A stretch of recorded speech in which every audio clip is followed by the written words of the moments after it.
Bitcoiners, pre-coiners, no coiners, new coiners, carnivores, Swan Force members, welcome to Swan Lounge, a weekly show in which you get to hang out with some of the Swan team and some of our, I totally screwed up the intro. I never do that. I always nail this. What the hell's going on today? I'm going to start over. Here's what we're going to do.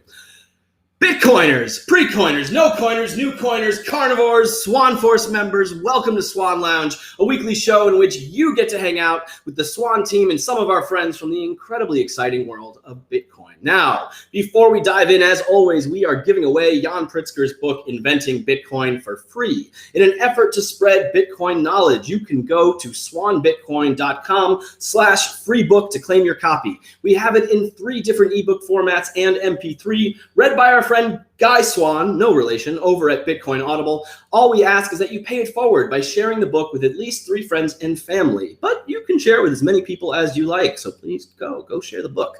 Inventing Bitcoin is the book I send to literally everyone who is new to Bitcoin and looking to get started. It's short, easy to understand, and you come away understanding not only how Bitcoin works, but also why Bitcoin is so important. And to all the Swan Force members out there, remember to look in your referral dashboard where you will find a link you can use to send the free book offer while still getting the referral credit. And if you're not signed up for Swan Force yet, I'm still so disappointed in you. Yeah, I see you at home. Yeah, you right there. You haven't signed up yet. I know. Go sign up for Swan Force. We have a great referral program that lets you get paid to recruit new Bitcoiners. You're out there. You're spreading the good word about Bitcoin already. Why not earn some Bitcoin for doing it? Go to swanbitcoin.com/enlist to get started. You will earn 25% of Swan's fees on their purchases for 3 years. And your referral will get $10 of free Bitcoin when they open up an account with Swan. I'd also like to welcome anyone who is new to the show and to Swan Bitcoin. What is Swan Bitcoin, you might be asking? Well, quite simply, Swan Bitcoin is the best way to accumulate Bitcoin with automatic recurring buys, instant buys, and wires up to $10 million. I'd also, I screwed it up again. I was about to read the same thing over again. Forgive me, folks. We have the lowest fees in the industry for our services, up to 80% lower than Coinbase, up to 50% lower than Cash App. And we have incredibly fast onboarding. Go from 0 to Bitcoin in as little as 5 minutes. You can also pay yourself in Bitcoin. Why? Because fiat money, the US dollar, is designed to go down in value. Bitcoin has a fixed supply of 21 million coins, and this will not change. This makes Bitcoin what we call sound money, and you deserve to get paid in sound money, not dirty fiat. Who wants dirty fiat? I don't. Simply pick a percentage of your monthly income that you want to convert, then set it and forget it. I do this. I convert a little bit of Bitcoin every single day. I have not looked back, and every day I have more Bitcoin. Number go up. Number go up is important, but number of sats go up is what's most important. Because time is the most precious asset we have, and Bitcoin respects your time. Fiat money does not. That's why we're all here, folks. And given the massive wave of big name investors and corporations taking large positions in Bitcoin and adding Bitcoin to their balance sheets, we have launched Swan Private to meet this demand. Our concierge service for individuals and entities looking to buy at least $100,000 of Bitcoin in the next 12 months. We're here to guide you on your journey toward building generational wealth, and you can access those services at swanbitcoin.com/private. Also, make sure to watch to the end of the episode because we have my favorite segment called Swan Force Fridays, where we put our guests on the clock and give them 60 seconds to give us their best Bitcoin pitch. And a little side note here, I'm actually in the process of editing together all of the pitches that we've done so far, and they are amazing. I can't wait to share this video with you. We're going to tweet them out. We're going to put it on YouTube. It's a lot of fun to kind of go back and watch them all in order and see the different pitches. So I'm really excited about that. Stay tuned. Now, before I bring in our guests, one last thing. You know what I'm going to say. Hit that like button. Hit subscribe. Why? Because it helps us get seen on YouTube, helps us grow the show so we can reach more people and help them see why Bitcoin is so special. All right, folks. Are you ready? I'm ready. We've got a heck of a lineup today. We've got Mikhaila Peterson of the Mikhaila Peterson podcast, and also well known for her blog and her carnivore diet. I keep to a pretty strict keto diet these days, and I feel like keto and carnivore, they're kind of like cousins. So, I think we'll dive into that. We'll probably share some recipes. We have none other than American HODL joining us. If you don't know American HODL, he's very well known for his self-help videos, so we will get into that. We've got CK Snarks of Bitcoin Magazine, the Bitcoin Conference, and the POV Crypto Pod. He's the good half of the POV Crypto Pod. We've got Gigi, formerly of Swan Bitcoin, author of 21 Lessons, and prolific Bitcoin meme hoarder. Maybe we'll talk about memes today. We'll see. We've also got Brandon Quidham, communications lead at Swan Bitcoin, a prolific writer in the Bitcoin space who you may know from the Mycelium of Money, as well as the Fourth Turning. And of course, we have my co-host in crime, Camilla Campton, Swan Bitcoin's social media manager, who you may know from her many successful dunks on altcoiners. All right, folks, it's time for Swan Lounge, and let me find the right button to click. I can never find it. Here we go. Wait, everyone's muted. I'm sorry. I always forget to unmute everybody. Give me 5 seconds, 2 seconds, 1 second. Welcome to Swan Lounge, folks. How you doing? Yay! Hey. What up? Great intro, everybody. Brekkie.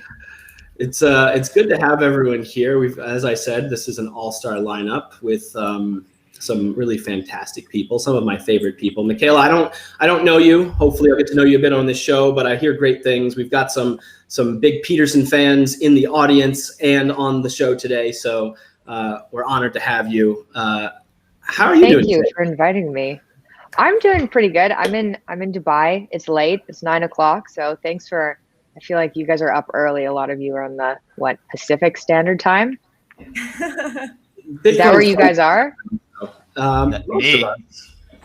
It's a coffee. It's a coffee hangout for me. Yeah. But do yeah, we need to sleep though? We don't really sleep. That's true. That's fair. I don't really sleep either. Yeah, thanks for having me on. I'm feeling a bit out of my element. I know some about Bitcoin and I have money in Bitcoin, but it's still like new and shiny. So I'm trying to make connections and meet people and learn more. That's why I'm here. We'd love to see that. Well, why don't we dive in a little bit? So Mikhaila, I know that you had Saifedean and you had Bitstein on your podcast. I listened to the Saifedean one last night. It was great. And I'd love if you could kind of dive a little deeper and tell us about your Bitcoin journey so far. You know, what you've learned. Are you sold? Are you down the rabbit hole? Are you devouring Bitcoin content all day long, every day? I imagine not quite yet, but where are you in this journey? Okay, so I heard about Bitcoin along years and years and years ago, and kind of just kept an eye on it. But I was a student. I had no money. And I put all my money at the time into marijuana stock in Canada, which definitely paid off. But I didn't put any into Bitcoin. And so in the last, year or so, I had a couple of interviews on my podcast and put a little bit of money in, and then a little bit more. And I've just been watching it, and it definitely freaked me out at the beginning because of how volatile it was. And it's volatile now, in the last couple of weeks, but not as much as it was earlier. And I'm not as stressed out about it. I have this assumption that it's going to just keep going up until I don't know how long, but I'm thinking at minimum 100K. Then I'm pretty comfortable with that. What I've been looking more into recently is other forms of cryptocurrency. And I don't know, I kind of wanted to see what you guys thought of that, because I know that there are some people who are like, yeah, fuck everyone other than Bitcoin. But then you talk, I'm very interested in talking to people everywhere. And you have people who are into other, especially Ethereum, but other types of cryptocurrency. And they're like, no, we know what's going on. And people who are into Bitcoin just haven't caught on yet. And so I'm here to try and see what you guys think about that. Because I've been sold, I'm kind of sold on both at the moment. There seems to be a lot you can do with Ethereum that you can't do with Bitcoin. But like I said, I don't really know what I'm doing. So I'm trying to learn. So what are you guys' thoughts on the alternative ones other than Bitcoin? Real quick before we dive into this, I just want to say that I do think it is really important to have these conversations. And there are a number of Bitcoiners who, even if when you broach this topic, will just be like, no, shit coins, how dare you? Yeah. That's productive, at least as long as someone is, acting in good faith and curious and just learning. And I think we've got some people on this panel who, that's the goal of this show. By the time you leave the show, we want you to understand why we are so passionate about Bitcoin only. HODL. Yeah. CK, one of you guys, you got it. Start us I off. think CK should take this one because he's best friends with the ETH head. What is wrong with these people? See. Okay, so I would say that there's kind of a couple ways that you can slice it. Generally, I could boil it down to worldview, and it could be as crass as saying like people who are more conservative typically favor Bitcoin. People who are more liberal typically favor Ethereum. Part of the argument is I think a lot of people on the Ethereum side like to market Ethereum as Bitcoin 2.0. Which, if you look at like in any shape or form, like that's just not a true statement. From a predictable monetary policy perspective, it's not true at all. They're going to say things like ETH is ultrasound money because we're going to program it into the future to be more deflationary than Bitcoin. They'll say things like that, which I think are just like, it shows that they don't even understand what sound money means. Like sound money means it's predictable, reliable, and has a well-known history and a forecastable future of monetary issuance, right? So I would say that a lot of the things that Bitcoiners get upset about have to do with Ethereum is Bitcoin 2.0. Ethereum is better than Bitcoin in every way. All Bitcoin's use cases are doable on Ethereum. So I would say that if you like actually look at what these two systems do, like they couldn't be further away from different things. Like they couldn't be, further apart from each other. To add on to that, if you look at what ETH is good at, it's good at effectively for now creating a layer where people can do financial transactions without KYC. So this is really about permissionlessness, right? And in order to achieve that permissionlessness that is currently available on the Ethereum stack, they are using expensive, effectively, they're using a blockchain to kind of string together all of these servers in order to, create mechanisms where you don't have to, like, there's no centralized person that has to collect an email and photo ID in order to give someone access to leverage or something like that. They found a way to kind of abstract that out and preserve that permissionlessness, right? But that is like, how decentralized is Ethereum? Like people will say like, oh, you can't actually even download the full blockchain. I know these are like very specific things, but like long story short is Ethereum is not the same thing as Bitcoin. Ethereum can't do what Bitcoin does. I think a lot of the qualms that Bitcoiners are upset about is the fact that Ethereum salespeople say that it is Bitcoin 2.0. Ethereum itself, like right now, it is doing something that people find very useful. How sustainable that is going into the future, I don't know. Like it definitely has a huge target on its back because, they're giving people leverage and trading and all this stuff through these platforms, these DeFi platforms that don't require KYC. They're breaking these laws, right? So are we going to see them, the decentralization of the blockchain be questioned and attacked? Maybe. So I don't know. Again, like HODL might come in and go like, Vitalik is a scammer. All of these people are doing these things that are really negative. I try to like, let's give you a very kind of like even keel explanation. And I don't even know if that was effective. But I'll let you guys jump in. Gigi's shaking his head. Before we get to the Vitalik is a scammer part, maybe we'll touch on that. I think it's important to note that, at least to me, what this is all about is building on a solid foundation. Bitcoin's monetary policy is you can't change it, right? Ethereum doesn't have that. If it's more about it's a different thing. It's not the same thing. They can't even compare it. Can I just say one? Is it more usable though? Sorry. In what way, right? Like, what do you mean is it more usable? Okay, so coming in from someone, like I said, who just doesn't know about this stuff, from what I've seen and what I've been told, I guess the apps that are being built on top of it make it more usable to transfer money. And like you said, I don't know the legality of what's going on, but if you want to transfer funds or pay people, across continent or on the other side of the world, it seems like a faster way to do it than using Bitcoin. No? No, I mean, pretty much. So look, like Coinbase is an app on top of Bitcoin. It's an app that uses centralized servers to host all of their stuff. Effectively, like you could build Coinbase on the Ethereum blockchain.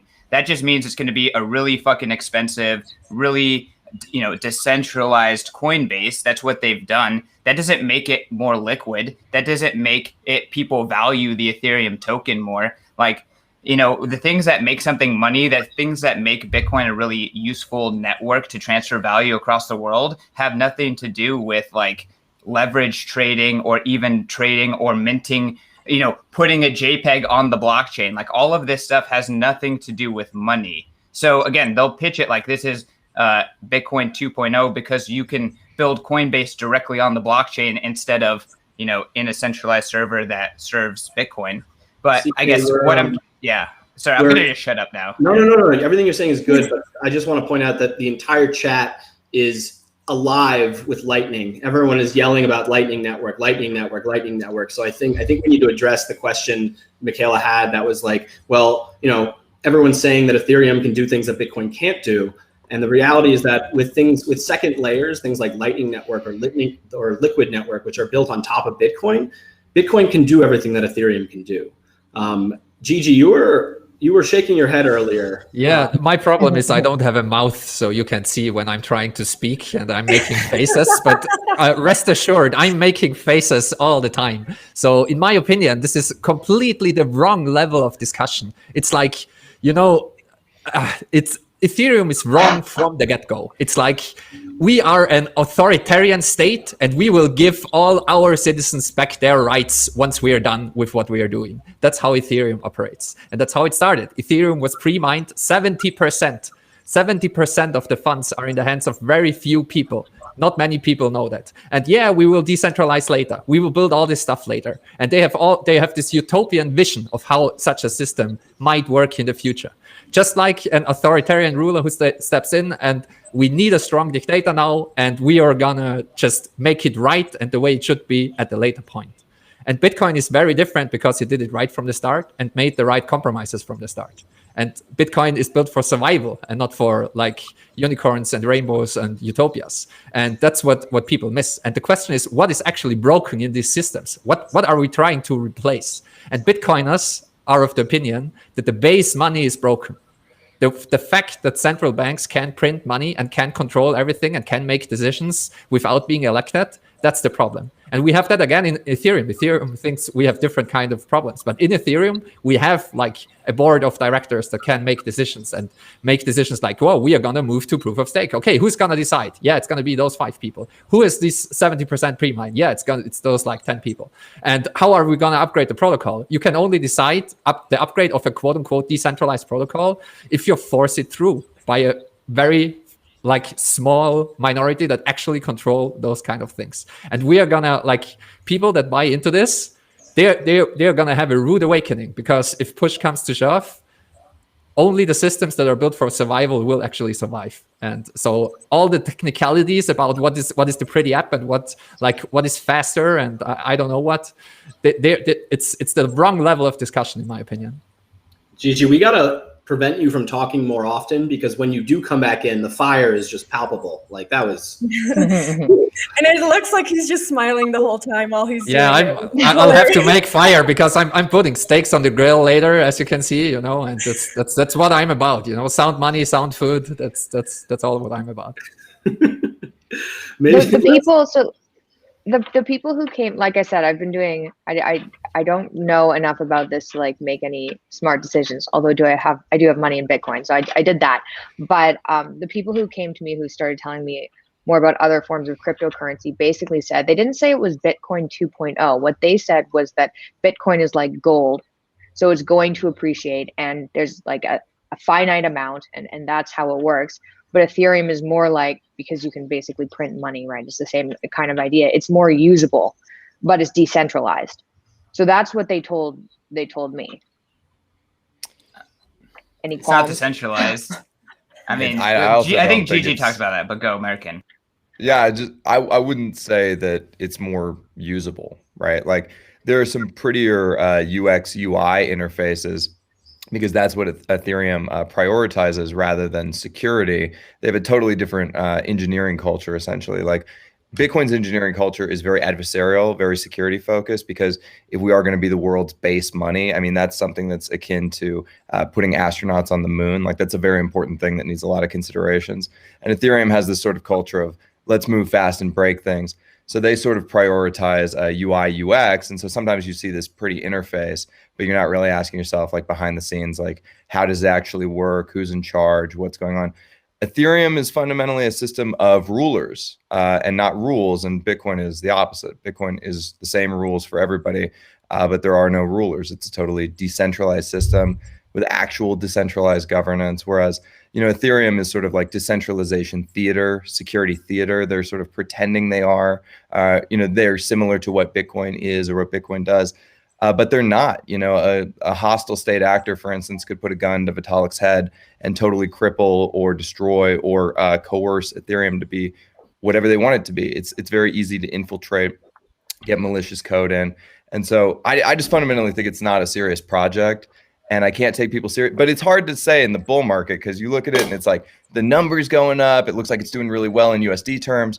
But those of us who've been in Bitcoin for a long time, and those of us who know the game that's being played with the altcoins, essentially, is that we all value things in Bitcoin terms. Bitcoin is our unit of account, right? And when you look at Ethereum, the Ethereum chart against Bitcoin, it looks terrible. It looks atrocious. The last 4 years have been absolute destruction for it. It's basically trending to zero in Bitcoin terms.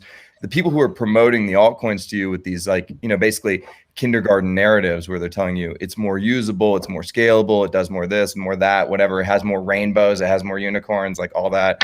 They are getting you to buy in, and then they want to dump on you at cycle top because you're the person who believed in the narrative, the marketing narrative, and you held the bag all the way to zero. When they dump on you, like, for instance, the Ethereum Foundation sold $100 million of Ethereum during the 2017 top, because they don't believe in Ethereum themselves, the people who are creating it.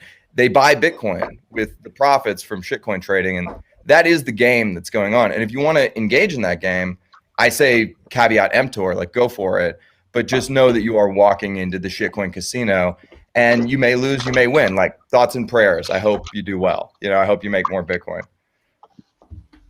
Yeah. Okay. That's kind of what I was thinking. I just wanted to get some Bitcoiners' opinions on that. Totally.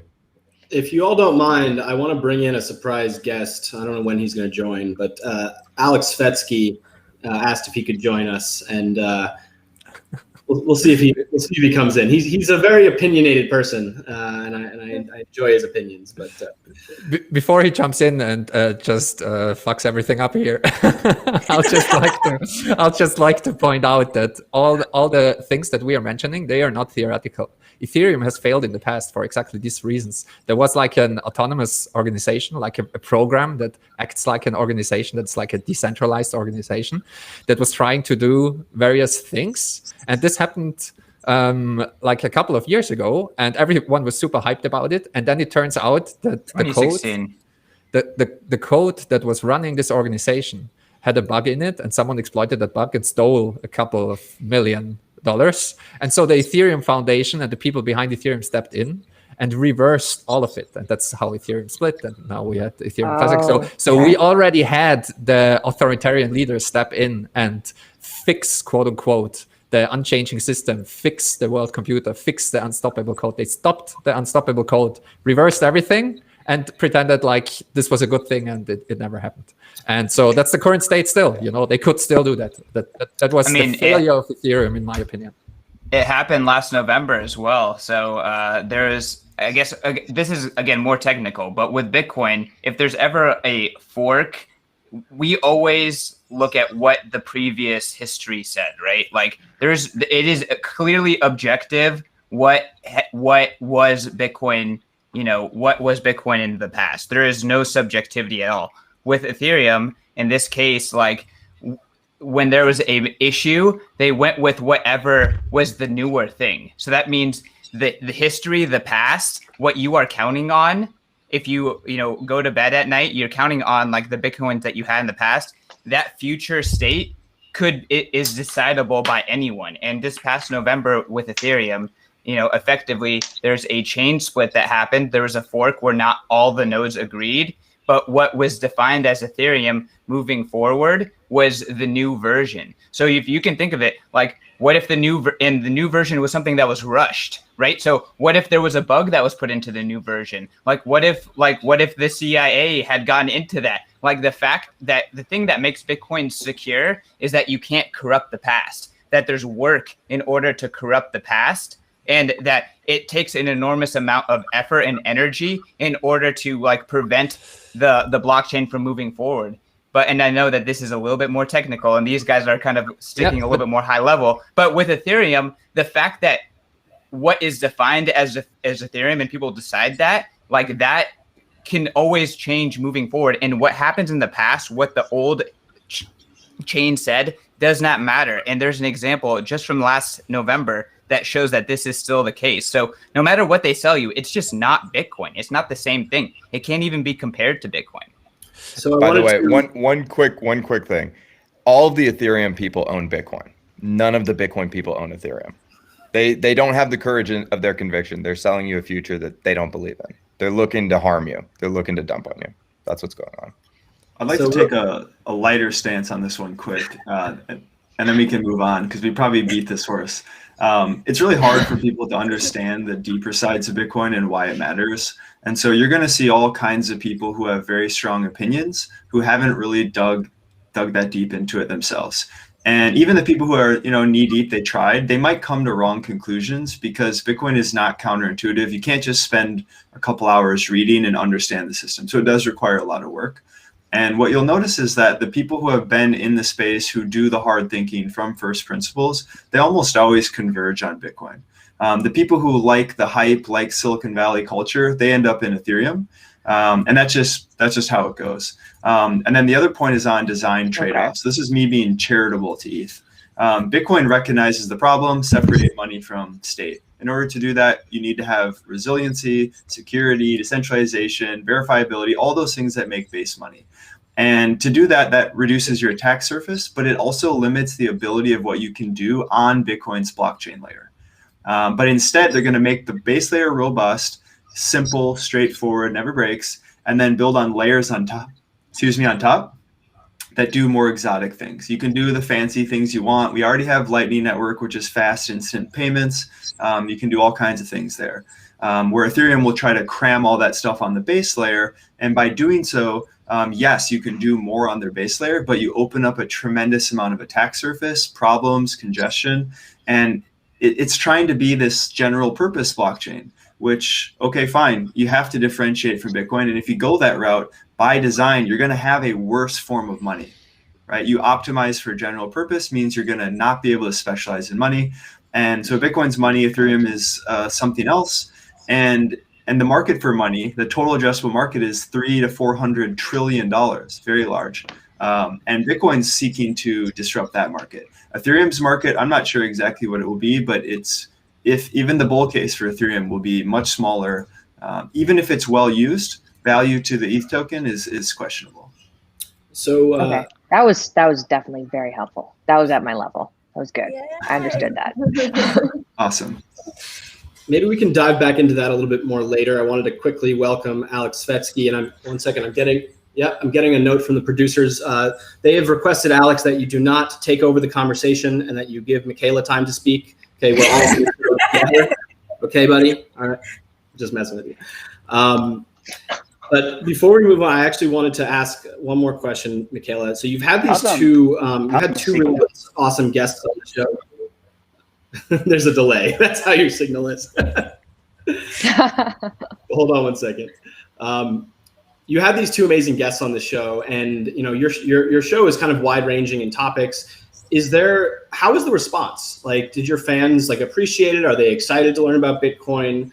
How did that go over? I think the people who listen to my podcast are pretty open-minded, so I can basically cover whatever topic I'm interested in, and people watch it and appreciate it and like it. So I also think because there's such an overlap between people who are interested in Bitcoin and people who try the carnivore diet, that there was probably overlap there. So if you're on the carnivore diet, you're bound to hear about Bitcoin, and maybe vice versa. But it was definitely positive. And I think I actually had Saifedean on first, and his was so much more in depth that I switched the order of the episode and had Bitstein do an intro first, because I was like, the economics behind Bitcoin, there needs to be some sort of intro for people who know nothing about Bitcoin first. But it was very positive. People are intrigued. That's really awesome. I have a question for you, Mikhaila. Can you explain the economics behind Bitcoin? You're gonna put someone on the spot. God, no. Yeah, Jesus. You think I pick Like, up everything I talk about? But like, in my podcast? why is Bitcoin like scarce? Do you know why? Like, or like, you know, how is Bitcoin scarce? Can you describe its scarcity? I mean, like, people say 21 million. That's a good way to do it. No, No, I can't. no. No, I know that it's Like like to mansplaining, gold, that there's go a ahead, finite come on. amount that you can't create more. But Jesus, no, I have like 6 jobs. I can't do full-time Bitcoin, even though maybe All that right. would be more lucrative. It I'll is. leave the questions to Brecky. Can I ask a question? Go for it, Alex. Mikhaila, what's your interest in and around Bitcoin? Like, what actually sparked your interest? I went on the carnivore diet, and it like treated my incurable autoimmune disorder. And after that, I lost faith in everything that I used to believe in. Like, first I lost faith in the medical system, and that just crushed me, because I was in the medical system from the age of 5, and they told me that, like, we know everything about what's wrong with you, right? And so when I lost that, I was like, well, what else am I looking at that I'm wrong about?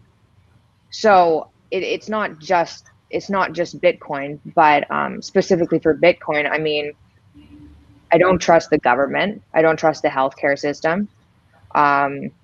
So why would I trust fiat money? So it's not because I'm looking for like a get rich quick scheme. I should have put in Bitcoin a long time ago to do that. But it's more because I also don't trust the state of the world at the moment. Like, I'm in Dubai right now because Canada it's like living, I don't know what it's like living in. Like, people are shut in their houses in Toronto. A gulag. Like, it's Yep. insane. Like, they're giving children tickets at parks.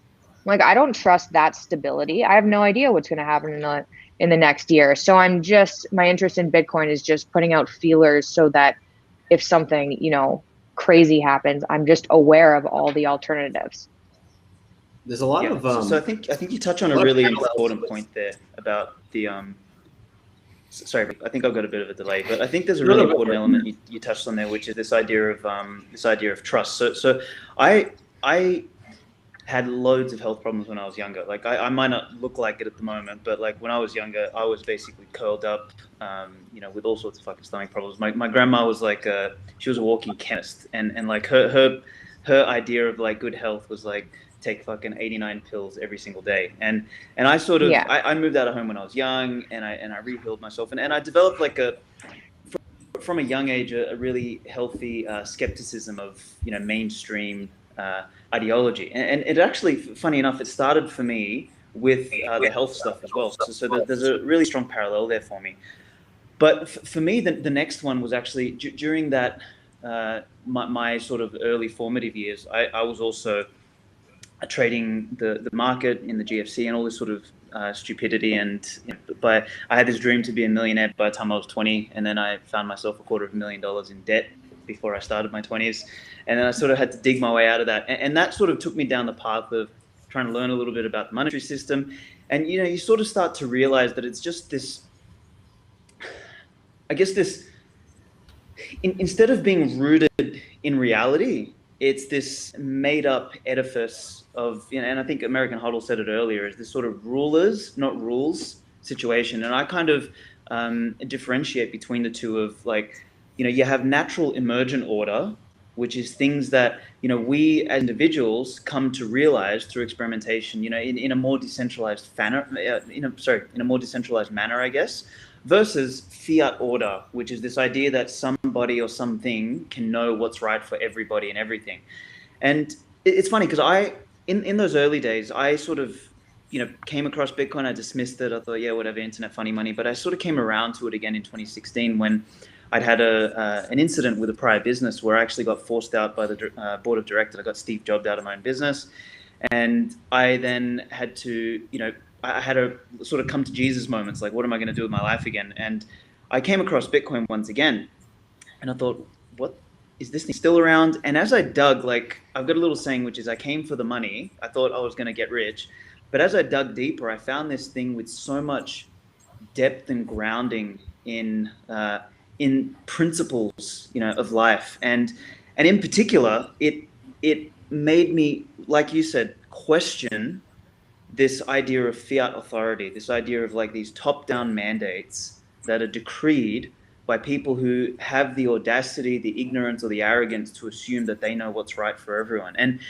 And to sort of, where I'm going with this is sort of tying it into, I guess maybe I was a bit late with what you guys were discussing earlier about Ethereum or any other shitcoin, but what I wrote an article recently called Fiat, Fascism, Communism, Bitcoin's Liberty and Sovereignty. And what I believe Bitcoin stands for fundamentally is the anti-fiatization of the world. And whether that is fiat food, fiat money, fiat authority, fiat fucking health, fiat whatever, that doesn't work. We need to rebuild the world. We need fiat internet connection. Down. I love that he's frozen on this. Is he frozen on this in the actual stream? Tweet today. That was such a good ending. Bitcoin's too. not democratic. Bitcoin is sovereign. It wasn't the ending. That was the middle point, actually. As there's not we all endorse this. Sorry, Alex, I gotta cut you off. Sorry. We can't hear you. Gotta mute him. Sorry, we gotta slay Alex. That's what Bitcoiners do. If Harsh. Alex, are you with us or no? We may have to nix it. All right. Well, Alex is getting himself out of the matrix. Mikhaila, you said I have 6 jobs. How can I focus on Bitcoin? Totally normal, but it's I don't know where. Okay, point. so part of the problem is there's so much information out there that I've been listening to podcasts, which is really helpful, but I don't have time to spend like hundreds and hundreds and hundreds of hours going through blogs or meeting people. It'd be good if I knew where to go or who to meet or what to read.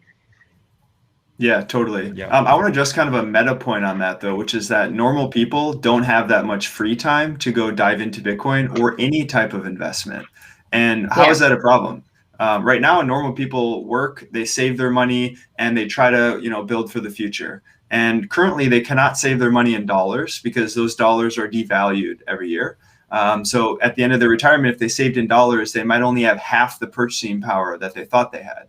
Right, because the dollar is being devalued every year. So instead, we're expecting our normal people all around the world, our truck drivers, our teachers, we're expecting them to go gamble in the stock market or take on some other type of risk to invest simply to preserve the fruits of their labor, right? And so why would we want a world like that when in Bitcoin terms, you can simply just save Bitcoin, 10% of your surplus at the end of the month, you buy Bitcoin with, and it's that simple. You don't have to worry about the time, you don't have to worry about the investment. And simultaneously, because it's so hard to, quote, preserve your purchasing power by gambling in the stock market, we have this huge financial industry of B squad analysts who take a percentage of your money just to dump it in the stock market for you. And so the whole thing's messed up. Where Bitcoin, you just save in the future. It's for normal people. And it doesn't matter if you're a billionaire or you're a coconut salesman on the beaches in Honduras, you can save in Bitcoin. You have the same upside as everyone else. So I just didn't want that point to sneak away from us. By the way, the place to go is Twitter, and all the people to meet are on Twitter, and all the best information is on Twitter. And I'm sure the audience will be happy to put together a list of people you should follow to get all that correct information for you. Well, I'm following you guys now and some other people, Nice. so that should be a start. And I get the investing and just invest. I just want to know more, especially if I'm talking to my dad about his investments. It's like, well, what's that all about? And then I have to have like a solid argument. So it's not just about, that's a bit of an argument that it's. Don't worry, we're happy but we're happy to orange pill your dad. We're more than happy to do that. Okay. We're all It's big. gonna happen Most of at us some are big fans. I've been working on it. Okay. I've been working Gigi, on I think it it's- for a while too. He's open. Gigi, I think, is gonna have a call with him and talk to him about some Bitcoin. But I do want to make two content recommendations. Parker Lewis, everything that he's done, that is stuff that is definitely on your dad's kind of level too, in terms of going deep down into all of the different aspects of Bitcoin. And then Michael Saylor, the CEO of MicroStrategy, does a very excellent job of articulating the value prop in a way that I think is very understandable. So I recommend both those people's pretty much everything they put out can't go wrong. And just to sorry, quickly, you said Parker Lewis and who was the second guy? Michael Saylor. Okay, thanks. I'm nominating Gigi. When this is over, you're going to put together a guide to Bitcoin for Mikhaila and send it over. I will. But, nice. But that's exactly the problem with this kind of phenomenon. You know, like there is no way to start, and there is no single route that leads to Bitcoin understanding, because there are like 50 or like maybe 2,000 different small puzzle pieces that you will have to understand. And I can't know what kind of things you already know and what is already obvious to you. I don't know how much do you know about monetary history? How much do you know about distributed systems? How much do you know about the evolution of the internet? How much do you know about resilience systems? How much do you know about the different problems? Like nothing really. It's just that's also why there is no one single pitch for Bitcoin, and there is not one single book that you can read to really understand Bitcoin. Even the Bitcoin standard is not sufficient. You know, like it basically teaches you about money a lot, but you don't really learn why like 21 million is untouchable and how the system works on a technical level very deeply. And you like if you come from a torrent world, for example, if all you did in when you were younger was pirating movies and games and whatnot, I have a very easy way to pitch Bitcoin to you, because you understand half of it already. And if you come from a country that suffered hyperinflation, I also have a very easy way to pitch Bitcoin to you. If you're a sex worker and you can't open a bank account, I have a very easy way to pitch Bitcoin to you. And all of these are true, and all of these are necessary to kind of understand it. But I can't give you like the short answer, like a booklet of 5 pages of how Bitcoin works and why it is important and what you might get out of it, because it's an individual piece of technology. Everyone uses it differently. You also have to understand it differently according to how you might want to make use of it. And currently, a lot of people use it as a store of value, for example, but that's not all it is. Like, it is not only Gold 2.0. It is so much more. So why don't we kind of meander over towards the, Bitcoin is love kind of area of Bitcoin philosophy here. And we've got American HODL here, who's been pushing a narrative that I just think is so money, that, LOL. Stacking sats and money Bitcoin is self-help. It's good for you. It changes you. It makes you a better person if you follow this rabbit hole. So HODL, would you mind kind of like maybe going into that a little bit, and then let everyone else chime in? Yeah, I look around the world and I just see increasing nihilism, pessimism, fatalism. We now have more people than ever before who just full stop believe they don't have a future. And when you don't believe you have a future, you end up doing things like gambling or diving into hedonism, et cetera, right? And so I think in Bitcoin, what we have found is stable bedrock on which to build our lives, right? Because this is a system of rules and not rulers, we can, prognosticate into the future with some clarity about what is going to happen. And then this leads to other low time preference behaviors where we start families and take care of our health, take care of our mental well-being, et cetera. And so in order to hodl Bitcoin, you have to love yourself, because you're hodling for future you. So you have to believe in future you, believe that things are going to be better for them, and then put aside money for them. Right. And so I think that's a very revolutionary act, is to lower your time preference, hodl for the future, and, basically not give in to pessimism, not give in to nihilism, be a rational optimist, and believe that not only can you make things better for you, you can increase the well-being of the people around you. And then once we have enough people doing that, we can increase the well-being of the entire fucking world and fix things, like finally fucking fix things. Fix the money, fix the world. It's that simple. Yeah, couldn't agree more. HODL, what you just mentioned there is actually you know, when I hit you up and you being a lazy son of a bitch, you don't want to help me with it, but fuck you. I'm writing. So Mikhaila, just for the context, I'm writing a 12-part series of essays, actually modeled on your dad's first book on 12 Rules for Life. So basically, I'm taking each of his lessons and then doing an entire essay on Bitcoin. So the first one is called Bitcoin Hierarchy and Territory. The next one is Bitcoin Chaos and Order. But the third one, and I'm just going to pull a little, where the fuck is it? A little piece here on it. So it's called Bitcoin, Bitcoiners, and Citadels. And it's basically going to be about this is, you know, it's so to extend from HODL's point, it's like, it's not only self-love, because, you know, we have to have a relationship with our future selves. And, you know, we want to, like, you know, the opposite of that Homer meme, which is I'm glad, you know, I'm not future Homer. This is a problem for him, right? That's cute. Oh, yeah, that's my favorite line. So it's like we want to sort of reverse that trend and have a relationship with our future selves. But also the Bitcoin community is something that, you know, I've found super, super special. Like, I've always been a contrarian all my life. And not a contrarian in the sense of like, oh yeah, fucking, you know, gravity doesn't work, so I'm gonna jump off the bridge. Like that's dumbass contrarian. Like contrarian in the sense you find something that is rooted in like first principles that works, that people who don't get it decide to call you a moron. So if you look at, you know, Bitcoin itself, it's like the bankers don't like us. The crypto monkeys don't like us. The blockchainers don't like us. The you know, the government doesn't like us. The, you know, all of this sort of stuff. You know, oh, you're toxic, you're this, you're that.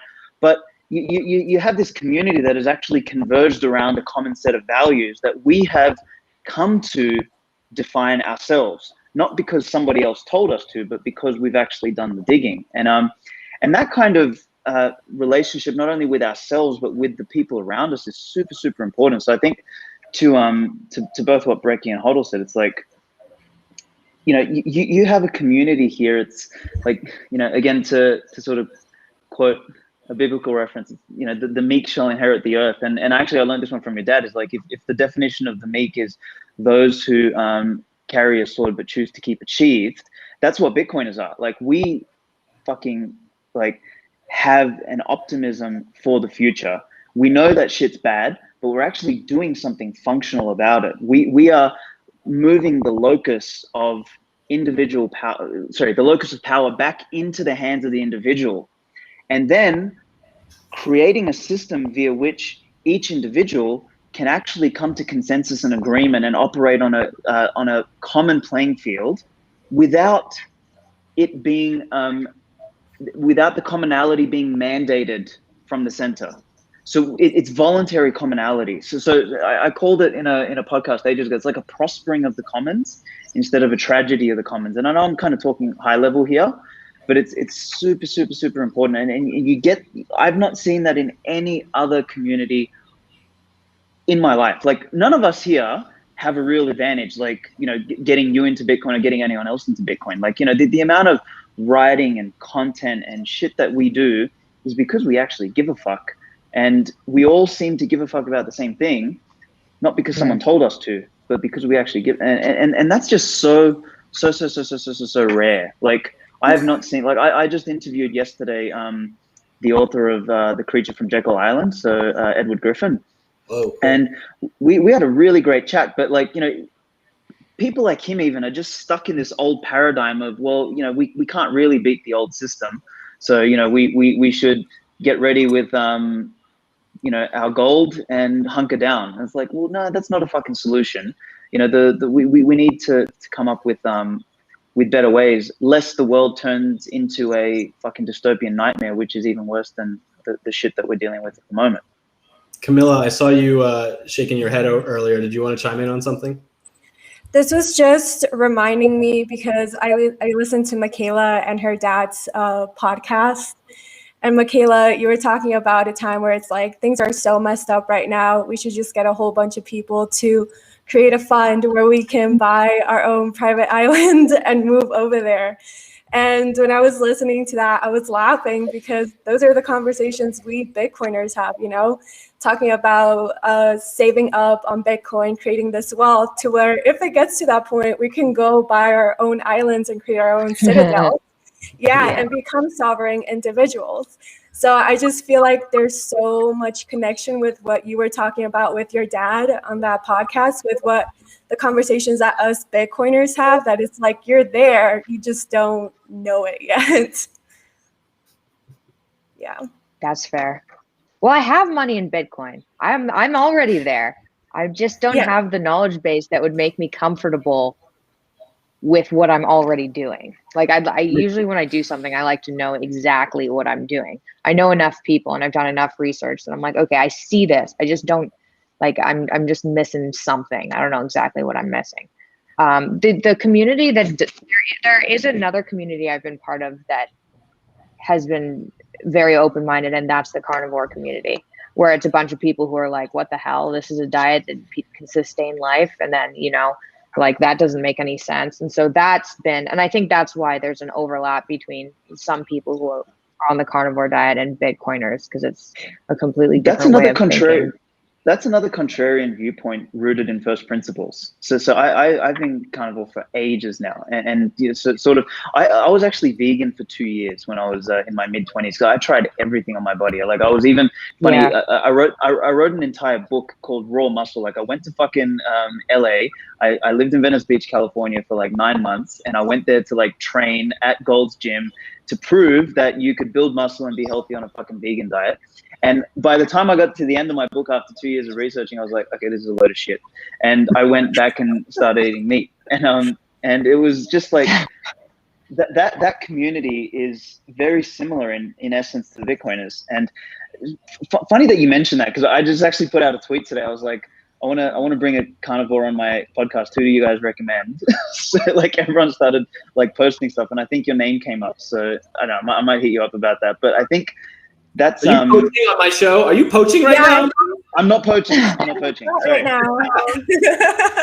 CK, how's just random?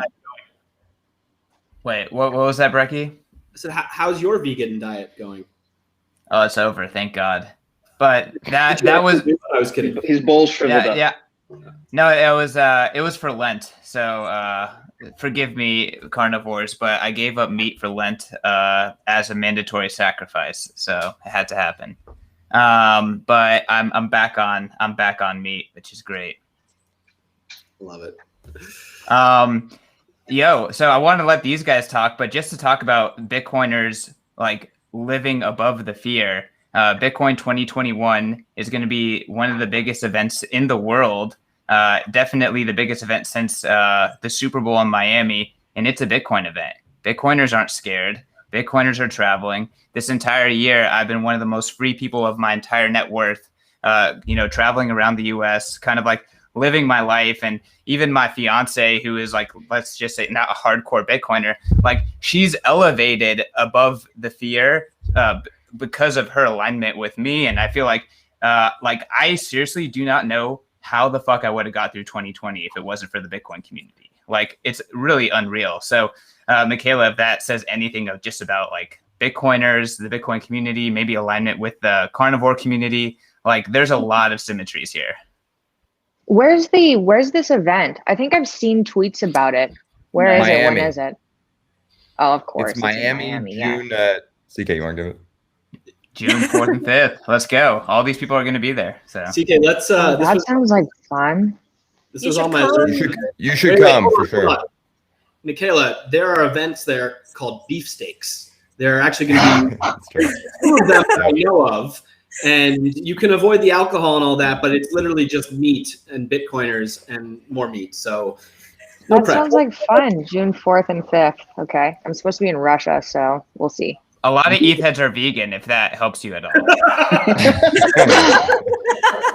That's a sign. Pure, yeah. 100% soy diet over there. Yeah, it really is. Sad. They're Soylent maximalists, honestly. Mm-hmm. Like you look at their profiles and they're like, literally, I'm pro proof of stake, pro Soylent, and pro, like they got all their fucking pronouns as well. Like everything. Anyway, yeah. CK, sounds like a cheap shot, but it's true. Okay, I'll have to keep an eye out for that. We'll send you info on the conference as well. CK, this was on my list. Can you actually tell everyone who's watching a little bit about the conference and how it's going. I know you're on the magazine side, but I know you're plugged in. And also, I'd love to hear what are you most excited about at the conference, because I've got this feeling just from the tweets and the speakers that it's going to be like one of those music festivals where there's so many things going on that you just won't be able to do everything. And I need to know what's good. I need to know what I need to focus on. So give us the breakdown. I mean, so everyone here, except for maybe Mikhaila, is going to be there. Mikhaila, we can fix that. And in terms of the conference, like, it's going to be the entire energy of Bitcoin kind of emerging on Miami all at once. The entire week, June 1st, I'm going to get there, and there's events and all the way through. So, I mean, like, you can't beat it. Like, there's going to be speakers that you care about. There's going to be speakers that you don't give a shit about. And you should just go regardless. Because you can always hang out with Bitcoiners, and it's going to be just like a like South by Southwest Bitcoin only takeover of Miami. That's the best way I can describe it. So, I mean, even the people who are loudest on Twitter bitching about it are DMing me for discounts. So that's all I can fucking say. Like whatever. Like, I'll give you a discount because I'm a nice guy, but like, it is what it is. It's gonna, like, I feel we have already. Like, the conference has already won. This is the shelling point for Bitcoin energy. So we don't really have to do anything else beyond that. That's hilarious. Here's a twist to the story. All the Bitcoiners land in Miami and get arrested. It's all done. Oh, wait. You know, Just don't put the energy down, man. Wow. That evil on Talk me. about living above bring it fear. on. Bring it on. Bring it on. Bitcoiners are very well weaponized. You know, Gigi's got the like, lobster it's- machine gun. there. Yeah, yeah, that's like they're wielded by the meme Terminator. So it's your dad with laser eyes, actually. Oh my god, Wait, hold on. that's hilarious. So Wow. that's some Bitcoin Good one. energy. So if you come to Miami, there will be a lot of this. Fucking Yeah. hilarious.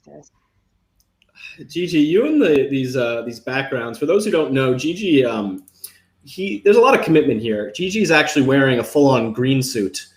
He can't breathe very well. He can't speak very well. He definitely can't go to the bathroom without soiling himself. So, Gigi, thank you for your commitment to this. It's quite beautiful. Just for the record, Gigi's a resident not- gimp. not drinking for like 3.5 hours if I'm on with Breedlove or someone, that's the worst. So, you know, like, Didn't we almost kill you when it was me and Breedlove on the show? yeah, sure. By the end of the show. Yeah, that was my green suit premiere, and we were That was on for like 4 hours, and it was really hot. So yeah. That was great. That was great. Oh man, I feel like we've been doing a lot of like Bitcoin explaining. Mikhaila, do you have any questions while you've got these crazy toxic people here with you that maybe we can dive into? I don't think I have anything. Like, the main thing I've been wondering about recently, because I've been talking to people who are in like the, more into Ethereum. So I think you guys addressed most of that. And I wasn't that surprised about what you were saying, because that's, from the research I've done, that's kind of the conclusion I've come to. That's the only thing I think I've been wondering about, to tell you the truth. I'm like, I say that I don't know enough about this, and which I think I don't, but I have done, I've been looking into it for a number of years, so I'm not that much of a noob. But I don't think I have questions. That addressed my Ethereum curiosity. Can I ask a question that might be a question of yours, Mikhaila? Yeah. So I don't know where I crescendoed before, because I think my fiat internet died, but I think I was just talking to the point where you said about trust. So I think what I heard when you originally mentioned why you're interested in Bitcoin is just this idea of, you've had this distrust with potentially broken institutions that have been feeding us garbage, and Bitcoin is something that stands against all of that. I guess to loop that into Ethereum, which this is the last thing I'll say about it, is, Ethereum is literally about trust, don't verify, whereas Bitcoin is like, it's about verify, don't trust. And I think the biggest transformation that we're going to see moving forward in the world is the ability to organize around something that doesn't require trust for us to coordinate. And that's sort of, I think, the essence of what Bitcoin gives in the world. And that's a much stronger foundation upon which to build, because trust can naturally, trust in institutions can be corrupted. And that's where, like, we can bring order back into, a world of chaos that's emerged from a broken order, effectively. That was my question. Sorry, that was the statement. But what I was going to ask you, you said that there was still a couple things that were a little bit. You said, like, there's like some gaps in your understanding. Like, if you could pick one or two of those gaps, like, what would you guess that they are? Like that, what's the difference between you where you are now and holding all of your savings in Bitcoin? Alex, you're asking her what she doesn't know. How is she supposed to know what she doesn't know? Maybe. No, there isn't much of a gap, actually. There isn't much of a gap. Like, I was almost there a couple of weeks ago, and then I got approached by these people who seemed trustworthy, and I'm completely aware that there are scammers everywhere. But there's just, I don't know. I guess my question would be, okay, so one, there is a huge learning curve to getting into Bitcoin. You can sign up for programs that put some of your savings in, but if it's one of those things that you have to spend 10,000 hours on, it's spreading. So I guess that answers the question itself, but how is it supposed to be implemented? If it's only, like, people who get into Bitcoin are smart. Not everybody is capable of doing that much research or figuring out how to put money in. So do you guys think that it's just going to become easier? Okay, so what do you think? There's a bell curve for sure. It is what a bell CK curve. means is that what CK means is that people who are very smart and people who are very dumb both get it, but it's the people in the middle who've been conditioned by institutions not to get it. Those are the people who don't get it. So we love our very dumb friends as well, Really? Maybe not dumb. It's an IQ distribution, basically. That's sort of the premise behind what we're saying. But there's a funny meme, that sort of meme. It's like, the bell curve, and you have like the genius on one side, dumbass on the other side. It's like the people in the middle don't get it. But I think to your question, I think Bitcoin sort of grows like in waves and generations. And like, if you look at sort of the earlier generations of people, they were sort of full on, like, I guess you could call them crypto anarchists, kind of like the really early idealists. And then sort of the second wave was the people who understood hard money, things like that. The sort of the third wave, which is where I'd say it's the school that I came from. So the school of 2016, school of 2017, like the third epoch of Bitcoin. We're sort of, again, the idealist type, but we've sort of blended philosophy and ethics and all this sort of stuff into Bitcoin. As it becomes more and more mainstream, it's kind of like the internet. The early people on the internet had to figure out how to use email and all of that. So it diffuses through society. So the benefit of being early is that you want to you get the monetary benefit of an increase in purchasing power, but there is a cost to being early, which is you have to do the work. And you have to deal with the ridicule, basically. Oh, yeah, I'm totally fine with that, though. Which, obviously, we do know this. Also, one thing is Bitcoin is a capital system. So what it really requires in order to grow is smart people who have large pools of capital to allocate to it, right? So you actually don't need that many people in order to make. If you're just talking about the number going up, you don't need that many people or decision makers in order for that to happen. Yeah, well, that becomes a self-reinforcing thing, though. So you get large capital allocators, and then that reinforces the smaller capital allocators, and then that helps Bitcoin diffuse further, and sort of like feeds on itself. And that's why, like, I don't believe we've seen anything yet in terms of like movement. So I'll say one last thing that might sort of blow your minds. Like, God, we've seen nothing. Sorry about the noise in the background. Fuck a duck. The joys of being in a third world country. They don't have any lights at the train crossing, so they just like beep so that the car doesn't fucking drive across. Anyway, so what I was saying was you know how Satoshis in Bitcoin work, right? Like the denomination. So there's 100 cents in $1, and there's 100 million Satoshis in one Bitcoin. Right. So we won't be in the coming decade. There's not a chance in hell people are going to be thinking in terms of how much Bitcoin you have. It'll be a question of how many Satoshis do you have. And as sort of Satoshi's increase in purchasing power, we'll get to the point where, you know, a single Satoshi is worth, let's say the first major milestone is 1 Satoshi is worth 1 cent, right? At that point, when a Satoshi is worth 1 cent, think about the movement. $1 million Bitcoin. Yeah, so that's $1 million Bitcoin. You think but think so? about this, easy. So Wow. think about this as a change. When a Satoshi going from 1 cent to 2 cents, does that sound like a big move? Well, yeah. No. Well, on the surface, it doesn't look like it. So a Satoshi moving from 1 cent to 2 cents is not very big because that's what people are going to be focused on. But in reality, what's happened is Bitcoin's moved from 1 million to 2 million. I guarantee you before the end of this decade, we will see Bitcoin move up in price by $1 million in a single day. That's exactly what's going to happen as the craziness starts to happen. So when you think about it in that sense, like we have barely even scratched the surface on Bitcoin's movement yet. Like everything will be priced in Satoshi. So that's where you want to think. So when you're accumulating Bitcoin, you don't think about, I'm buying $100 and it's buying me fuck all of Bitcoin. $100 is buying you 20,000 Satoshis, which by the end of this decade, 20 grand, it will buy you a car or something like that by the end of this decade. You know, by the end of the following decade, it'll probably buy you a house. So that's that purchasing power. But I'll shut up now. No worries. Mikhaila's got to hop in a minute. I just wanted to say thank you for joining. And also, if we can help you whatsoever, we'd be more than happy to. There are a million Bitcoiners who'd love to talk to you. Maybe before we go, everyone can give one, absolutely just one, no going on for 10 minutes, one recommendation of content for Mikhaila, and then we'll let her go. I'm having Robert Breedlove on my podcast, by the way.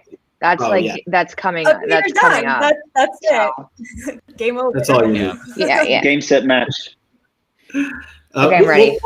We'll send these to you. You don't have to write them down. American HODL. Okay. If you can recommend one piece of information, one piece of content. One piece of content. I would read Vijay Boyapati's The Bullish Case for Bitcoin. I think that's probably still to this day the best laid out argument in a single article. So check that one out. Boom. You already got mine. I already gave. She wrote them down. Parker Lewis and Michael Saylor. Everything they do. Yeah. I know I got harassed by the audience. I'm actually following Michael Saylor. I've just felt like it. Anyway, you won't regret it. I want to recommend something, and that's Gigi's 21 Lessons. Basic book. Love it. Gigi, since I know you were going to recommend your own book, but Camilla beat you to it. So what else you got? I'm gonna recommend a book that is actually about Bitcoin, but was written before Bitcoin came on the scene, and it's called The Ethics of Money Production. I think it's one of the most important books that you can read to really understand what's going on. I love that. Okay, awesome. Let me write these down. Production. Brandon, what do you got for us? Yeah, considering we've been mentioning the difference between Bitcoin and the others, I would recommend Lynn Alden's essay, Ethereum Analysis, I think it's called. Mm-hmm. Just break an economic analysis of Ethereum. There you go. Very rational, grounded discussion on that. Yeah, the original title was "Why Ethereum is a Shitcoin." By the way, no, I'm just kidding, but that's basically what the title, what the article says. All right, Alex, one recommendation of content. I'm going to be a selfish asshole and just say, just because it's the right theme, the 12 Rules series that I started, because I think you'll be grounded in that work anyway, and I think it'll sort of close some of the gaps, I hope. And Mikhaila, before we say goodbye, since could you recommend one thing for us, something to get us out of our Bitcoin bubble? What would you recommend?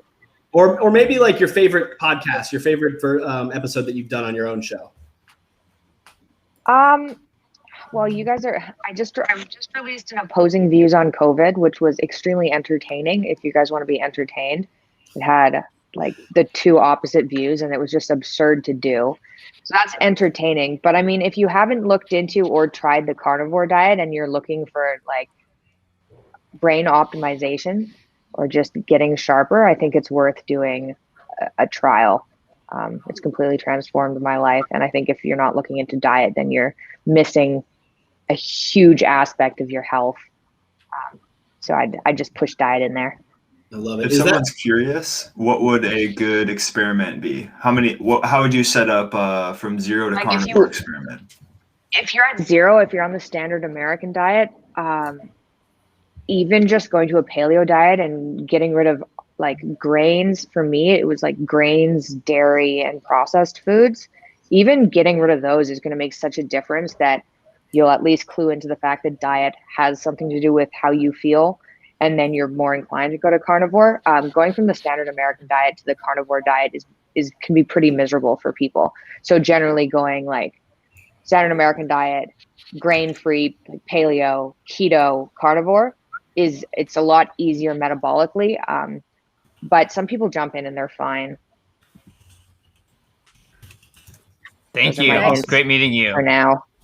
Yeah, thanks for having me on. That was really interesting. I appreciate the invite. That was fun. Really Thank you, appreciate it. Mikhaila. You rock. Thank you, Mikhaila. Keep it up. Coming to Bitcoin Bye. 2021. Yes. I might. That sounds like Yeah. fun. I'll see. I'll see if I'm not in Russia. Okay. I'm going to call Okay, Putin bye. and tell him to close the borders. I already Bye. have a visa. It's too late. See ya. Bye. care. I'll talk to you guys on Twitter. Bye. Bye.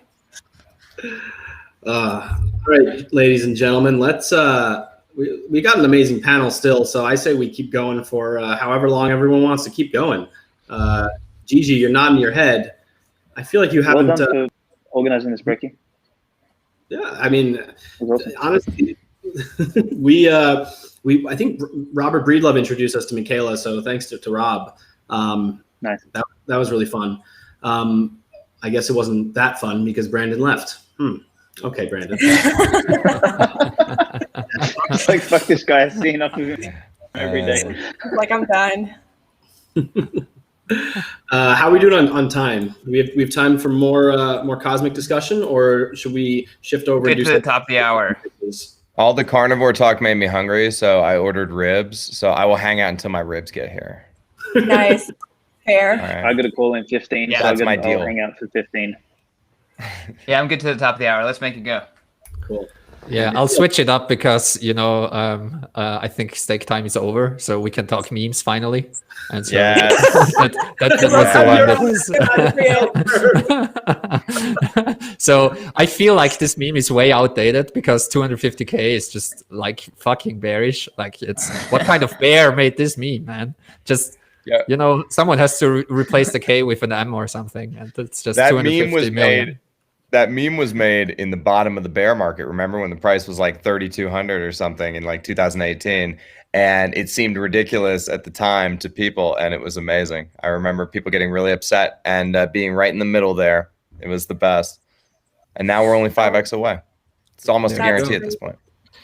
Gigi, can you mirror yourself so that you're over both the bottom and the top of the bell curve? I'm not sure if I can do it live. But Gigi's being very humble on the left side of the bell curve. Yeah, he is. Gigi, what kind of left brain stuff are you doing over with our friends at CT? Is there anything that you can talk to us about? Yeah, we're looking at all kinds of things. I'm just, like it feels like I started 2 days ago, so it's all very, very new to me. And yeah, oh man, Brecky is on point with his helmet. But yeah, there's some exciting things happening, and I think I'll keep it at that. But oh man, like you all know that I'm bullish on Bitcoin, but it feels like still every single day I wake up and I'm more bullish. Wait, than hold I on. was the day before. There was something I meant to talk about, and wait, let me find it. I went to the Bitcoin Magazine website, and I just went to articles. Good job. Yep, of course, to find some news to discuss. Hold on. There we go. Let me share my screen. I don't know what's going on with you guys, but it is like, hold on, where is it? It's like a renaissance of Bitcoin content over at Bitcoin Magazine, and this bull market, this is like the most bullish headlines page I've ever seen. Hold on, where is it? Let's just like go through and look at these headlines. Ignore Coinbase, ignore that, but like it's just like bullish, and I love it, and it's amazing. So CK, you're doing a kick-ass job over there. I just wanted to give you a quick pat on the back. Anyway. Well, there's literally nonstop bullish stuff happening in Bitcoin the whole time. It's never ended. So I'm just trying to get our guys on top of it all. So want Bitcoin Magazine to just be the hub of Bitcoin, just Bitcoin knowledge and Bitcoin signal. And honestly, like our whole motto at the company is respect the plebs. Like Bitcoin Magazine is built by plebs, and we're here for the plebs. So that's what it's about. And I know that Swan is the same way. So really looking up to Swan a lot too. I learned a lot just watching you guys build. So this is the way. Wait, hold on. This is the way. All right, let's. I feel like the ribs are going to show up, and we're not going to get a pitch from American HODL. So I want to put him on the clock. I want to start these Bitcoin pitches. I mentioned in the opening that I'm cutting together all the old ones, and it's going to make for such a cool video. It's just like people pitching different people and trying, and it's going to be fun. So if you're new to the show, I don't think everyone here has done this before. Basically, what we do is we give you 60 seconds to give us your best Bitcoin pitch. You can tell us who you're going to pitch. You can pitch a specific person, a group of people, everyone. It doesn't really matter. We just ask that you tell us who the pitch is for. Sometimes I'll give you extra time if you're on a roll and I don't want to cut you off. So don't worry too much about the clock. It's mostly for aesthetics here. HODL, let's throw you in the hot seat, I think. Yeah. All right. If you're new to this market, you've just entered this market, and you've decided to. Hey, hold on. We said go. No, I didn't say go. Fuck a beat. I go a cappella. Come on. Who are you going to pitch today? I was going to pitch newbies who are just entering the market. All right, perfect. In 3, 2, 1. All right, listen, you're brand new here and you bought Dogecoin because it's a funny meme and it's going to $1 or whatever. You are going to get dumped on super fucking hard. At the same time that you did that, all of the Doge that hadn't moved in 5 years made its way to exchanges so that rich, sophisticated people could dump on your dumbass who works at Target and is gambling with your fucking part-time allowance money. All right? You don't know what the fuck you don't know. If you're trying to make $800 into $1,600, you're likely to lose it all in the process. Fucking believe in your future, believe in yourself, build rationally towards an actual future, not some nihilistic fucking, I'm going to buy a Lambo and be cool and get my dick sucked in the Lamborghini. Don't do that. Do the thing where you get a minivan and cut your own hair and you build a rational life and you have a family and you have prosperity and then you die and you're fucking happy with the fucking life you lived instead of having the stupid being a YouTuber and having a fucking Lamborghini and all that dumb shit. Fuck yourself. Buy Bitcoin. With 4 seconds to spare. When I flipped my table so hard, I was like this the whole time under the table. I don't know if I can include all of that in the compilation video, but we will. Just bleep it. Yeah, just get the dick sucking part in there, and then we're good. Yeah. I'm happy. Just do a 1 minute bleep. That's it. Exactly. Yes. All right, HODL, thank you for that. Do we have volunteers for who's going next? If you go next, I'll give you a minute and a half. All right, I'll go next, and I do not need a minute and a half. All right, Brandon, tell us. Well, maybe I do. Who are you going to pitch today? I want a call option on that extra 30 seconds. You got it. I'm going to pitch Mikhaila Peterson's community. So the people that listen to her podcast, you can kind of have overlap with JP's podcast as well. But these are the freedom people, the personal responsibility, the sovereign people. Yeah, that's who I'm pitching. All right, sir. In 3, 2, 1. All right. Bitcoin is the first step on a multi-year journey of personal responsibility. You're going to question your long-held assumptions. You're going to rebuild your worldview from first principles, from food to economics to geopolitics to the quote social sciences. None of your assumptions are safe. And while this journey is not easy, the payoff will be immense if you so choose to accept. Along this journey, you'll find your community. in a world that seems to be going crazy, finding your people is more important than ever. Bitcoiners care deeply about self-sovereignty, thinking from first principles, and they come with an open mind. And if you join us with an open mind and bring respect, kind of a beginner's mind, you'll be welcome with open arms. And also, we're having way more fun than anyone else right now. So if you want to be on the fun team, this is the place to be.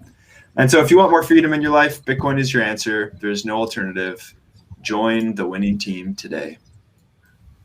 Ooh, 3 seconds. That was warm and fuzzy. Not bad. Exactly 1 minute. It is. Not bad. I like it. Someone wanted Camilla to pitch her cat on Bitcoin, but she doesn't have a cat. So I put a cat on my head. I don't have a cat. I don't know why a cat would need Please Bitcoin. don't make me pitch a cat. No. No. Yo, Brecky, I'm ready. You ready? Brecky. Yeah. Who are you going to pitch today? So I'm going to be pitching Bitcoiners that are bears. Bitcoiners that don't think that Bitcoin is going to go high enough, fast enough. Bitcoiners that think that CBDCs are going to get in the way. Bitcoiners that think that governments are going to slow this thing down. I need to talk to them because I don't think that they're really fully comprehending what the fuck Bitcoin is. I love it. All right, sir, in 3, 2, 1. All right. First of all, I want to talk about CBDCs. To all the Bitcoiners out there that think that central bank digital currencies are going to somehow slow the spread of Bitcoin, you have no idea what the fuck you're talking about. If you pay attention to a central banker for 1 second, you're going to realize that, first of all, they're going to be buying Bitcoin very soon, if not already buying Bitcoin. Kind of like Brecky's little video of Miss Lagarde. But second of all, they have not even gotten to the point of deploying their stuff. And the country that is most far along is China, and they're just still playing around with little airdrops, okay? So they are not going to ship this shit. At the same time, Bitcoin is funneling its way through every nook and cranny of the financial system, okay? So this is absolutely going to be off the charts, and no central banker has any chance anywhere, right? I have a meme of Homer hitting over his son and then his son coming back and smashing him over, with central banks and commercial banks buying Bitcoin. And the reality is I'm going way over time, but Bitcoin is going to go to 1/21 millionth of everything in the entire planet, and that is going to happen faster than the mobile revolution. So if you think that Bitcoin is going to do anything less than take over the world in the next 10 years, you have no idea what you're talking about. You need to look into what is actually happening here. Okay, so do not sell your shit. Do not lever your shit. Just hodl and wait. Sorry. Bam! No, that was awesome. Do you know what this is? Do you know what I'm holding in my hands right now? This is an actual bear skull. And I keep this on my desk as a reminder that all bears must die. Okay? This was a real bear. And he's dead now. That's what will happen to you. Listen to CK. He's trying to help you. Okay?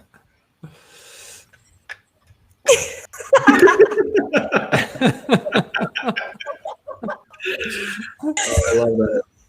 Oh, man. Awesome. I'm ready, Brecky. Ready when you are. All right, sir. Tell us who you're going to be pitching today. I'm going to pitch in carnivores. All right. In 3, 2, 1. All right, guys. You know, like, you're halfway there already. You figured out what fiat food is. You figured out that most of the food you can get in the supermarket is kind of fake and not good for you.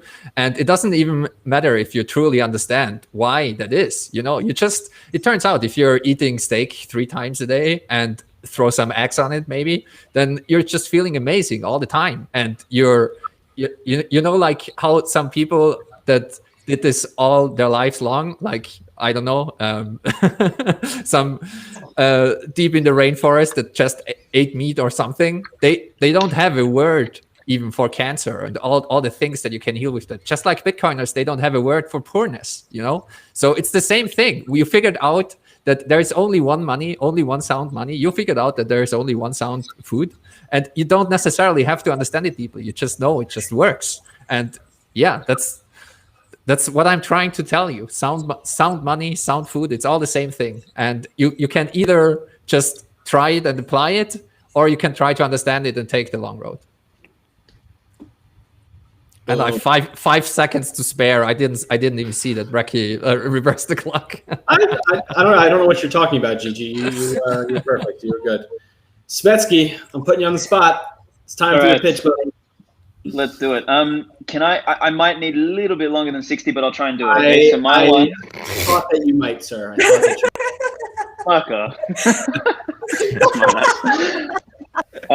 my one's going to be to anyone still holding fiat and thinking that they should, diversify because, just in case Bitcoin goes down or Bitcoin crashes. So let me know when to go and I'll kick off. Take it away. Moving into Bitcoin is not just an economic imperative, but it's a moral duty. Like, to fight the state, we must starve it of its most important source of nutrition, economic input. The state consumes and steals an ever-growing amount of this input like a parasite via its many machinations, like whether it's taxation in an overt method or covert methods such as, inflation and its monopoly on money. As a result, a system emerges which skews the incentives towards blind consumerism, unsustainable destruction of the environment. And what we end up having is misallocated time and energy, rampant speculation, unnatural inequality, extreme corruption at the top, hopelessness at the bottom, and nihilism in the middle class. Ripping the control of money from the hands of any organization, any individual, any institution ensures that we're all playing the game of life by the same set of rules that give rise to civilization, instead of a fucked up game where heads they win and tails everyone else loses. This is the ultimate equality of opportunity. By using and interacting with government money, you are directly supporting a immobile feudal system that's a blend of fascism, communism, authoritarianism, socialism, colonialism, and globalism. We have to fight back. And in order to do so, we must fight fiat. You fix the money, you fix the world. If the state cannot feed itself, it cannot fund itself. If it cannot fund itself, it cannot continue to perpetrate the crimes that it continues to commit. Bitcoin fixes this shit. You should be all in. Shit, did I make it in 60 seconds? No. Yeah, less than. Extended the time for you. Oh. Okay, love you. But not by much. That was only like a minute and 40, so that was pretty good. I was prepared That was to do great. like 5 minutes, so that was good. I personally think that Alex's pitch is the pitch that a lot of Bitcoiners need to start adopting. I feel like we often find ourselves like in the defensive against like, oh, Bitcoin's taking up energy, oh, all of this stuff, and we need to just start going on the aggressive and just calling fiat as it is and saying like, you are destroying the planet, you are creating misallocation of wealth. We need to adopt Bitcoin as a moral imperative, as an ecological imperative now. And get the fuck out of the way if you don't believe me. Like, we need to just start. We just need to completely flip it. And I'm sick of just being on the defensive. 100%, man. That's actually what inspired me. Like, because I was talking with someone and they were asking me to defend why Bitcoin. And I'm like, man, we have the fucking moral high ground. Without Bitcoin, we blow up the fucking environment. We turn everyone into mindless zombies. We waste all our resources. We destroy our future. We fucking rob our children. Like, we fuck everything up if we're not on Bitcoin. So it's like, we've got the moral high ground. You tell me why the fuck I should continue supporting this clusterfuck that is fiat. Look around. It's a disaster.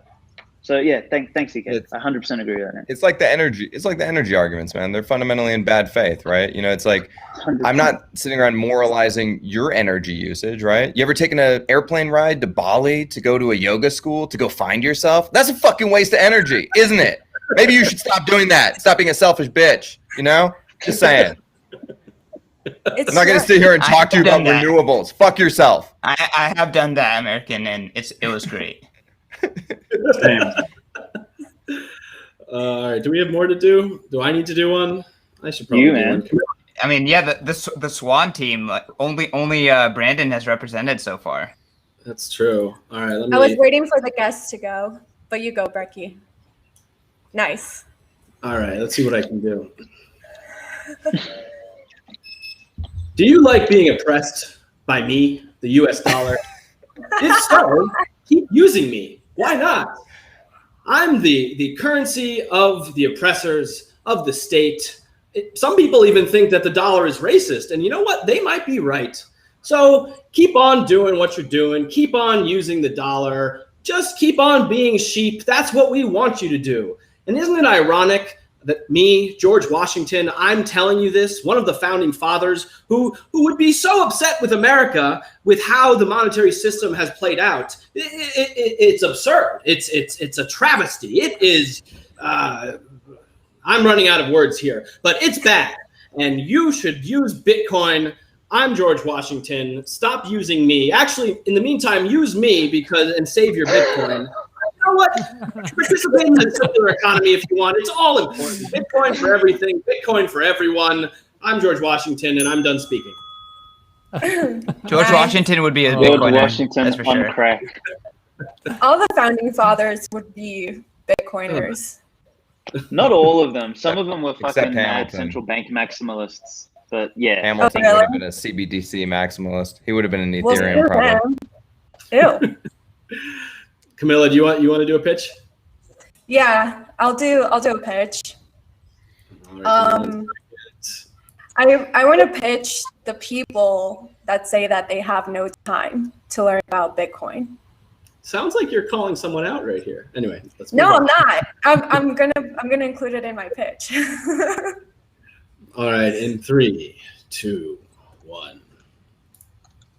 All right, so unless you're Mikhaila Peterson that has 6 jobs, and you're a person that is always scrolling on Instagram and scrolling on Facebook because you're nosy about other people's lives, the truth is you probably don't take charge of your own life. And what you keep doing is wishing you had other people's lives, wishing that you had prosperity, wishing that you had a happy lifestyle. Well, the truth is that you can do that, is that you're just choosing not to put in the time to learn about it. If you have time to scroll endlessly through Instagram and Facebook for hours and hours, you have time to put in a Bitcoin podcast and start listening to useful information that can actually change your life. You don't have to sit down and read a book. The thing about technology today is that it's so easy. Everything is literally in our hands to be able to get the right information. You just have to put in the work. This is not going to be installed in your head like in the Matrix where they just put information in your head and you know about it. No, you have to put in the time to learn about it. So make sure that instead of wasting your life scrolling through social media, you're taking the time to learn about what can change your life, give you liberty, give you wealth, and give you happiness. I'm done. And that's Bitcoin. Woo! Woo!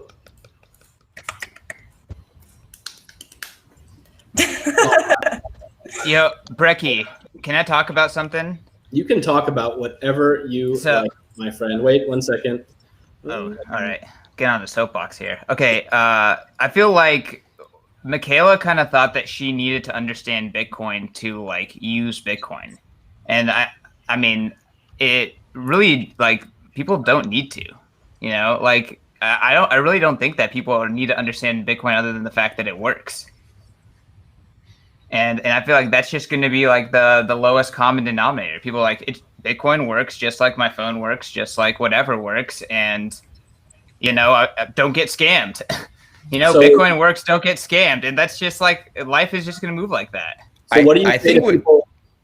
I think what she meant was that she needed to deepen her conviction so that she could have a more significant stake in the network, you know, and she said like, orange pilling her father was important, obviously, because her father has probably done very well financially since his rise to prominence. So, you know, and she's not dumb, so she knows that that's her inheritance, right? So, I mean, I think she just wanted to deepen her education and conviction so that she was, you know, more comfortable going all in, basically, like some of us have, like all of us should have. No, I'm just kidding, but really.